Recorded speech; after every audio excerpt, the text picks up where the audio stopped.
I'm John McPeak, and you are watching Community Focus, presented by the Friends of MCTV. In this third segment, our guest is Bev Wenzel, the Executive Director of the Rock Center for Youth Development. Welcome to Community Focus. Thanks for having me, John. Bev, give us a brief history of the Rock. The Rock's a nonprofit organization. We started in 2001 serving teens. We focus on middle school and high school students. We are an independent organization in what you would call grassroots. So we're not attached to a major organization. It was a good idea community members had, and they started an organization from that good idea. What are some of the milestones along the way since you were founded back in 2001? Sure. Originally working with the teens, we did mostly an after-school program and some Friday and Saturday night activities, and that was most of the program until probably about 2006. And then we really started realizing that teens had become very mobile and the world was changing. So in order to reach more teens, we started a program we now call Unplugged. So we started taking programs and activities off our original site, which was on Gordonville Road. That program eventually added our rock wall. So now we have a mobile rock wall that came on board around 2008, I want to say. And then the program has continued to grow since then into life skills and developmental asset programs. Well, how would you describe the Rock Grounded program? Rock Grounded has become our after-school program. That program has grown significantly from a dozen kids a day, 20 on some days, to about 160, 170 students a day right now. And where are those programs, is that program or those programs located?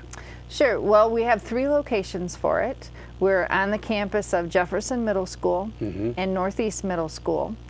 And then we are the Rock Underground in the basement of the Midland Community Center. And I should probably elaborate on that as well. Last summer we moved from our original location on Gordonville Road. We moved our offices into the community center, and we now rent and have an agreement with the community center.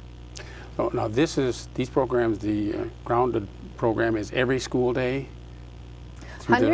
I'm sorry. Through the course of the school year, every school day? Every school day. We expect 174 days of programming, and based on the numbers that we're running right now, we expect that program will be used over 26,000 times this school year. And what goes on there? What kind of supervision do you have? What kind of activities are available for the teens in those programs? Well, the after-school staff that work at all 3 locations are amazing, and they're actually very highly trained. We spend a lot of time with our staff teaching them how to deal with discipline issues, how to avoid discipline issues, stop them before they ever happen, how to engage all the students, how to bring out the best in the kids there. So the after-school staff, there's plenty of supervision at each site. They're very well supervised. The kids are kept in specific locations, or they'll go out with staff to other locations.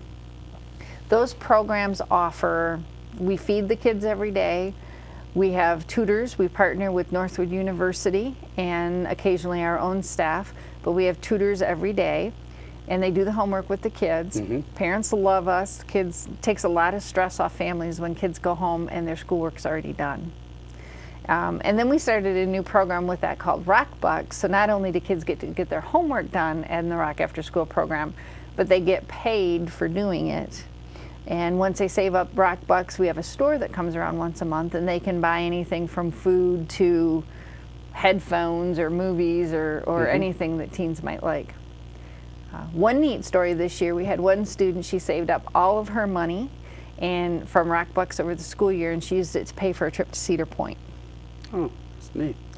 Now what about the Rock Unplugged? Unplugged is pretty much what the word sounds like. We just unplugged it from the wall, if you will, and took it on the road. And that is medium and large size events, and it's basically for teens. Once in a while there'll be family events, but there'll be anything from pool parties that might be just for middle school students or high school students to lock-ins. We did a girls lock-in and a guys lock-in this last year. All night. Don't call it a sleepover. There wasn't a bit of sleeping going on there. And each event had 190 kids at it. We rent the mall and do a lock-in at the mall after it closes, which is a lot of fun with the kids. And then that's where our rock wall fits in. And a little bit more about the Unplugged. So it can happen anywhere, anytime. I mean, obviously you know when it's coming, but it's not a regular activity or a regular event. Right. The intention of Rock Unplugged was to get out there where the students are at, meet them where they're at, make our program more accessible to them, and then to give teens, there's a lot of intentionality behind it. We're giving teens opportunities to make good choices. So they're in safe and supervised environments, so parents can feel really good about the environments and the programs when the kids are there. And yet our staff, again, are very well trained, and they can stand back enough so the kids are having fun.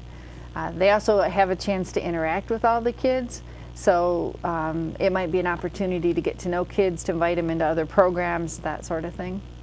Well, describe the Rock Exposure program. Rock Exposure is our newest program. It started in 2010 as it was a dream. It really was a dream.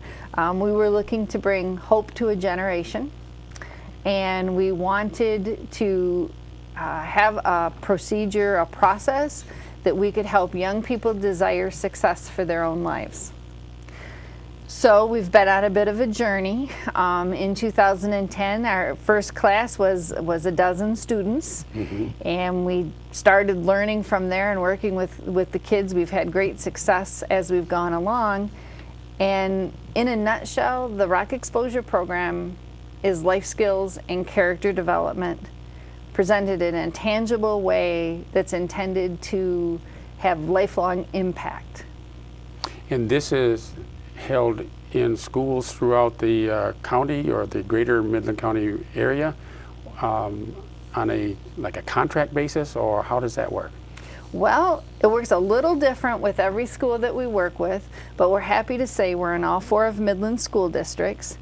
And a typical Rock Exposure class, we'd make an agreement with the school, and we would go in and for 18 hours over the course of a semester, so it's usually 1 hour a week, once a week, we go into the classroom and we provide this interactive journey with the kids that we take them down this road of kind of self-discovery, and it's a lot of fun. We take over for the teachers, so the teacher's in the classroom, but it's our program.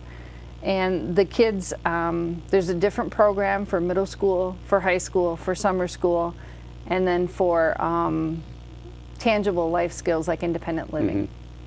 And there are 4 parts to that program? There are. We've been able to make it now, all the curriculum that we offer is authored by the Rock. So we're able to have creative control over that and adjust it as need be to suit the students. The Drive program is intended mostly for 6th to 9th grade students. A program called Perform is 9th to 12th grade. Both of those are about 18-hour curriculums. And they have a program called Drive that we use in summer school, and Accelerate, which is the independent living program. Now, the Rock Exposure program, that's an original program developed by you and your staff. Has it been evaluated for effectiveness by a third party? Absolutely. We work with the Legacy Center for Community Success, and for those of you who are familiar with that, I mean, that works on developmental assets, and it measures students' developmental assets. Developmental assets are something in kids that are the good things they need internally and externally in order to be successful. The more of them they have, the less likely they are to do risky things. So if you can increase developmental assets, you lower risk-taking behaviors. Studies show on a national basis that these developmental assets peak at 6th grade and then they decline throughout school, all through high school. So we've been able to work with them to show that participants in the ROC programs increase all 8 categories of developmental assets to a statistically relevant degree. That's a big deal because that's a third party being able to show that through pre and post surveys that the ROC programs are effective and that it benefits the students who participate in them. So specifically, like grade point average, absenteeism, what are some of the things that that has shown have been improved, better results? post over pre?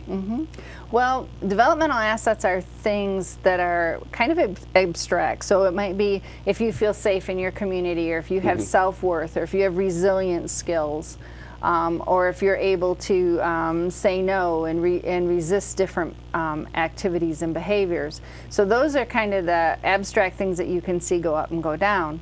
And then what you can see as a result of those, as those increase, students, they have more self-worth, they care more about themselves, they have an increased desire to learn. You'll start seeing an increased grade point average.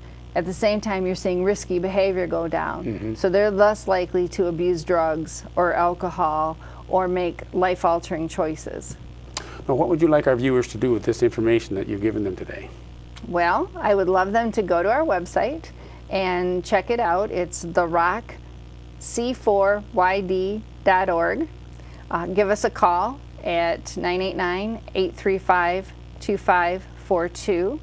Consider using our after-school program. It's a great, safe alternative, 3 locations. They go to generally 5:30 or 6 o'clock, depending on the location. Wonderful option. Your kids will enjoy it as much as the parents do. We have summer programs, so take a look at our website on summer opportunities. We do 3 weeks of summer camp. We do pool parties over the summer, battle of the bands, that sort of thing, so we'll help keep your kids out of trouble over the summer. On a note that I did forget to mention, our after-school program at this point in time is free. We do ask families who can afford to make a donation to the Rock to help support the cost, but we do not charge on a per-day basis.